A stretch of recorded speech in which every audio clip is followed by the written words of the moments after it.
We've got 10th place, who flew in special for this.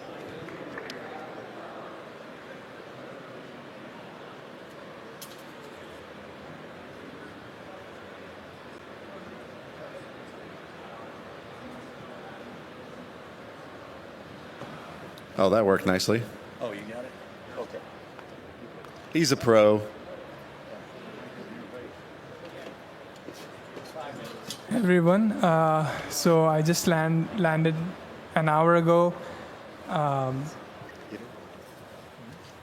so happy to be here in time. ETHDenver was my first hackathon in 2021. So let's get started. My name is Akhilesh, and I will be talking about native ENS support in Peersky browser. So let's start with gateways. The first two are public gateways. You must have seen the human readable one in many publishing platforms like Fleek. The raw CID gateway is mostly used by developers. And the last one is dedicated gateway. So it's specifically used to pin your content. It's fast, but it costs a lot of money. So, what is HTTP? HTTP runs on servers. Servers are bad. Yeah. So we're still relying on centralized servers to fetch the decentralized data.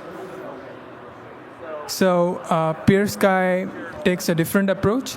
Peersky runs Helia node locally, which is like JavaScript implementation of IPFS. The way it works is it retrieves the content hash from blockchain with the RPC calls, and Helia node will resolve that content hash to IPFS CID and fetch the content directly from the protocol. So it's all the addresses are stored locally in ENS cache.json file. This means if you try to access the ETH domain, you won't have to resolve it, making it faster. Does anyone here own an ENS domain and have published it to IPFS? Yeah. What is it?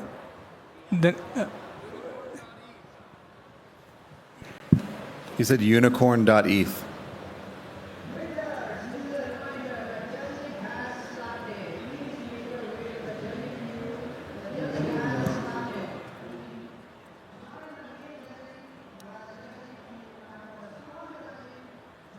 Just unicorn.eth, right? Yeah, so while this loads, we can move further. Not only IPFS, we support multiple protocols like Hypercore, previously known as DAT. We also support Web3 protocol, which is used to fetch data from smart contracts. We are experimenting with BitTorrent and Valid. So Valid is like a combination of Tor and IPFS protocol. It's pretty good for IP privacy. So one of the biggest Web3 browsers, Brave, last year deprecated the IPFS node support.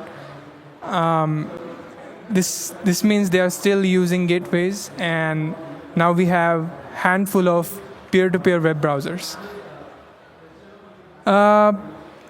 So we can start using peer-to-peer technology and just avoid this thing.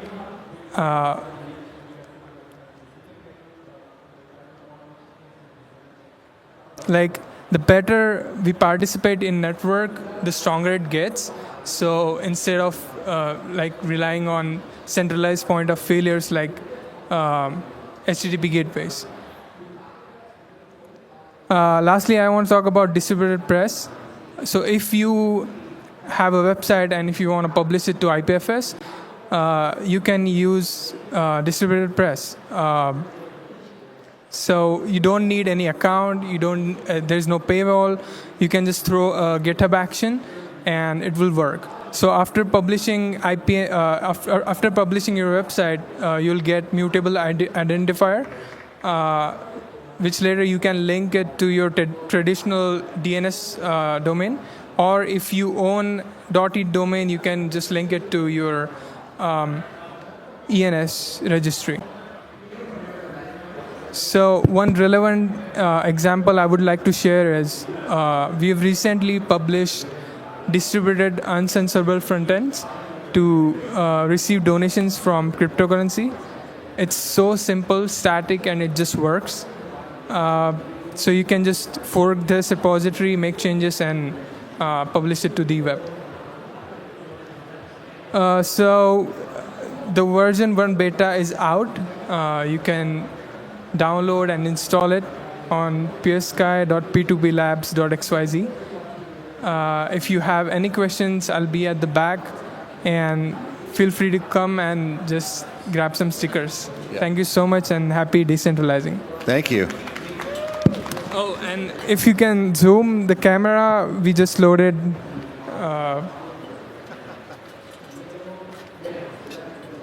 Oh, it's gone. But we can try another domain. You raise your hand, right? What's your domain? No. We're out of time. Okay. Oh, thanks.